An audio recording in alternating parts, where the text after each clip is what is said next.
বাংলাদেশে একটি কথা বেশ অনেকদিন ধরেই আলোচনা চলছে যে মৌলবাদের উত্থান ঘটছে, ইসলামপন্থীদের উত্থান ঘটছে, দক্ষিণপন্থীদের উত্থান ঘটছে। এই বিষয়গুলো নিয়ে গত বেশ কয়েক মাস ধরেই আলোচনা চলছে এবং এটাতে নিয়ে উদ্বেগ প্রকাশ করা হয়েছে বিভিন্ন সময়। আন্তর্জাতিক গণমাধ্যমগুলো, দেশের রাজনীতিবিদরা যারা আছেন তারাও এটি নিয়ে কথা বলছেন।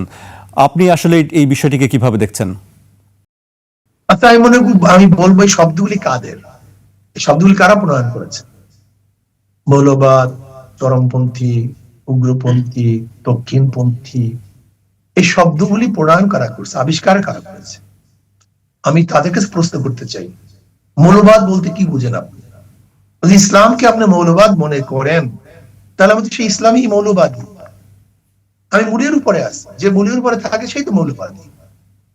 আপনি এটাকে যদি গালি হিসাবে নেন, আমি বলবো, মনে করবো আপনি ইসলামের দুশ্মন, ইসলামের শত্রু, দেশের শত্রু।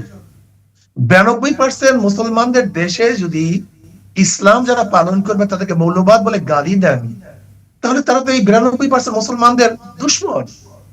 হিন্দু যারা মৌলবাদ আছে তাদেরকে যদি মৌলবাদ বলে গালি দেন, তারা হিন্দুদের দুশ্মন। খ্রিস্টান যারা মৌলবাদে আছে যদি তাদেরকে গালি দেন, তারা খ্রিস্টানদের দুশ্মন।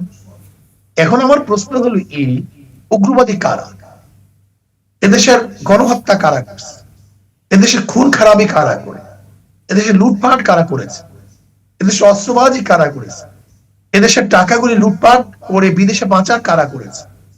এদেশের টাকা নিয়ে কানাডায় বা বিভিন্ন দেশে বেগম পাড়া কারা করেছে? এই দেশের সমস্ত প্রতিষ্ঠানগুলিকে অনৈতিক অবস্থায় কারা পৌঁছিয়েছে? আমি মনে করব গালি তাদেরকে দেওয়া উচিত, যারা এখন ক্ষমতায় যায় নাই, যারা নিজেরা অধিকাংশ মানুষ যারা দুর্নীতির সাথে জড়িত না। আমি এই কথা বলবো না যে মুসলমানদের মধ্যে দুই একজন অপরাধ করতে পারে না, এরকম কথা আমি বলবো না। আমি অধিকাংশের কথা বলবো।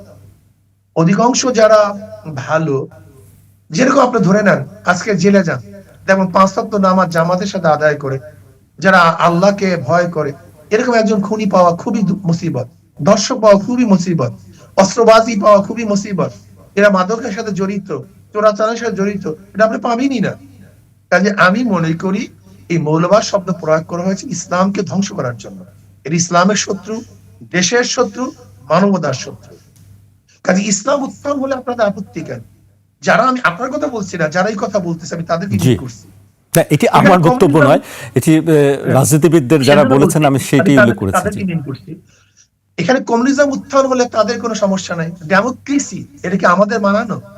ডেমোক্রেসি কারা বানিয়েছে? এখানে ডেমোক্রেসি উত্থান হলে কোনো সমস্যা থাকে না, সেকুলারিজম উত্থান হলে কোনো সমস্যা থাকে না, এখানে সোশ্যালিজম উত্থান হলে সমস্যা থাকে না, ইসলামিজম উত্থান হলে এদের সমস্যার কারণটা কি? এর সঙ্গে আরেকটু যোগ করতে চাই, এর সঙ্গে নারীদের একটি নিরাপত্তার বিষয়টি বলা হয় যে ধর্মীয় যারা আসবে, ক্ষমতা আসলে নারীর চলাফেরার স্বাধীনতা খর্ব করা হবে, নারীর পোশাকের স্বাধীনতা খর্ব করা হবে, এই ধরনের কথা বলা হয়। সে বিষয়ে আসলে আপনাদের বক্তব্য কি? আসলে দেখেন, আপনি ইতিহাস সম্পর্কে জানেন, এক সময় যারা উলঙ্গ চলতো তারা হলো প্রতিটা আবৃত্তি করতো, এটা আপনি দেখেন ইতিহাসে। এবং যারা শালীন পোশাক পরতো এরা সব জমিদার, এরা সব কুলীন, এরা ব্রাহ্মণের, এবং হিন্দুদের ব্রাহ্মণ মেয়েরাও তারা কিন্তু শালীন পোশাক পরে ঘুরতো। আপনি ইতিহাস দেখেন, ইতিহাস চর্চা করি আমরা, একটু গোড়ার দিকে চাই। এখন শালীন পোশাক পরলে আগেকার ব্রাহ্মণ মেয়েরা বা ধর্মগুরু যারা ছিল বা ভদ্র বিশিষ্ট মেয়েরা ছিল, তারা শালীন পোশাক পরে সবসময় চলাফেরা করতো, এইটাই ছিল ভদ্রতা। তাহলে এই অভদ্রতাকে ভদ্রতা বানিয়ে ফেলেছি, তা ঠিক না? আর ভদ্রতাকে অভদ্রতা বানিয়ে ফেলেছি। আমি মনে করি আমাদের আবার ভদ্রতার দিকে ফিরে যাওয়া উচিত, অভদ্রতাকে দূর করা উচিত। আর অভদ্রতা আমাদের কি করেছে আপনি দেখেছেন, বাংলাদেশের অবস্থানটা কি? আজকে আমাদের মা বোনদের ইজ্জত হেফাজত নেই, সুরক্ষিত নেই। আমার মা বোনরা ধর্ষিতা হচ্ছে, ইফটিজিংয়ের শিকার হচ্ছে, তারা এসিড দগ্ধ হচ্ছে, আমাদের মা বোনদের ইজ্জত আবরু রক্ষা হচ্ছে না। আমরা মনে করি ইসলাম মা বোনদের সবচেয়ে বেশি ইজ্জত রক্ষা করার চেষ্টা করেছে।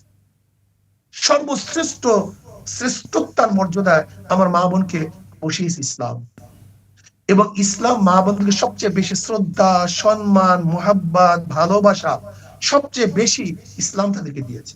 আমি মনে করি ইসলাম ক্ষমতায় আসলে মা বোনেরা এত সুখী হবেন, এত ভালো থাকবেন এবং এত আনন্দিত হবেন যা তারা কোনোদিন চিন্তাও করতে পারেনি। এটা হলো যেরকম মৌলবাদী নাম ইসলামকে দমাবার একটা চিন্তা চেতনা, ঠিক আজকে নারী স্বাধীনতার নামেও ইসলামকে দমন করার একটা অপবাদ ব্যতীত অন্য কিছু না। এটা আমার বিশ্বাস, আমার ধারণা, আমার বক্তব্য। জি।